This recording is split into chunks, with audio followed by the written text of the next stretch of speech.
The biggest indicator that you have enough emotional intelligence for a relationship, for your relationship, is when you have the ability to hang in there, stay in the fire, and not run from your partner when they're going through their toughest emotional experiences and moments, and you're able to stay in it with them emotionally to work through it and not flee the situation. Now, I say enough emotional intelligence because, we're always a work in progress, right?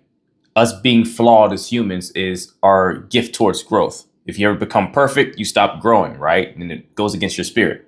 So it's not a matter of being perfect or this master of emotional intelligence. It's about practicing enough self mastery to be emotionally intelligent enough to support your partner when it's needed most. And this is within reason, right?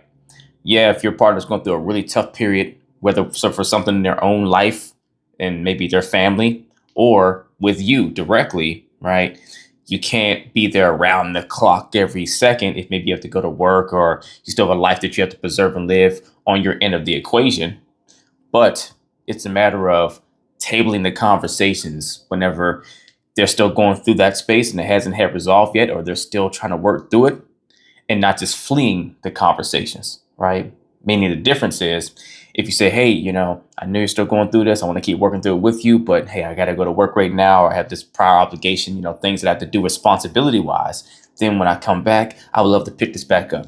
Let's pick a day and a time, right? Let's pick some point when we can dive back in to working through this with you because I don't want you to feel like you're left alone on that island by yourself. That's the truest senses and signs of emotional intelligence that's required to support your partner effectively. Keyword effectively. That's very different than when your partner's going through a really tough emotional space, especially if it's in regards to you and you talk to them about it for a minute or a little bit of time. And if they haven't gotten over it yet, they're still struggling through it, you kind of just backstep out of the conversation or that obligation that you need to get to becomes this really good a scapegoat for you to use to get out of this circumstance. And you say, oh, well, I love to keep talking to you about this, but I got to go to work. I got to go do this thing or whatever.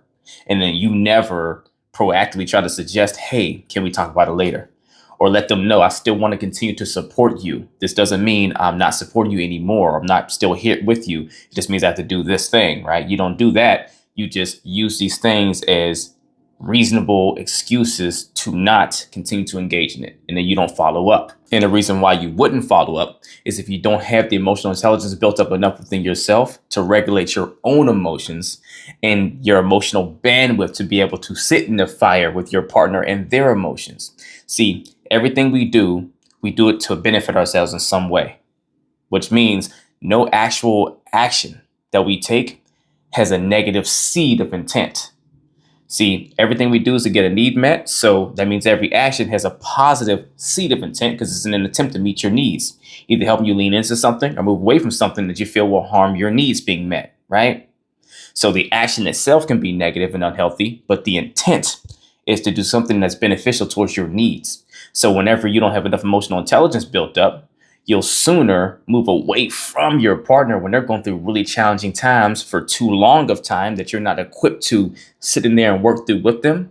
And you'll move away from them to give yourself a sense of reassurance again, some more certainty, to get away from an uncomfortable position that you're in. And that's the point where your partner starts to feel like you don't care for them and that they don't matter to you and all those things. When in reality, you're not pushing away from or avoiding talking about their emotions and so forth and supporting them because you don't care. You're doing it more so because it's uncomfortable for you to, right? Because the emotional intelligence that needs to be built up to be able to regulate your emotions and then confidently go to contribute to helping your partner regulate theirs is not present. So it's very crucial to build your emotional intelligence on top of your emotional availability so that you can be an actual effective contributor and supporter to your partner emotionally when it's needed most, and to be able to communicate more effectively what you need from your partner when you're going through your emotional spaces to support you. And it's that component that really balances a relationship in a way more effective and productive way, because you're going to be two different human beings that are going to have differences of opinions, and you're going to have roadblocks you come to and things you disagree on that you might bump heads on. But it's about your ability to regulate your emotions more productively and be able to understand and try to nurture and support your partner's emotions and then vice versa, that really allows a relationship to keep that glue and break through the barriers and the obstacles that you'll face and keep staying together for the long term. If you're going to build your emotional intelligence best, you have to self-master learning yourself best, right? Which is spending time in the gym, putting the reps in with those emotions you have, maybe some that have been lying dormant for a very long time that haven't been getting addressed or getting attention that needs it, right? It's really checking in to recalibrate with what's going on inside your vessel emotionally. What are you feeling sensation wise? And then really trying to understand what are the signals in there trying to communicate to you message wise. What are the things you feel and why do you feel them? Vet it. Build a point system from the root all the way out to the emotion happening, right? What is wiring that emotion to be triggered to go off the way it does when it does?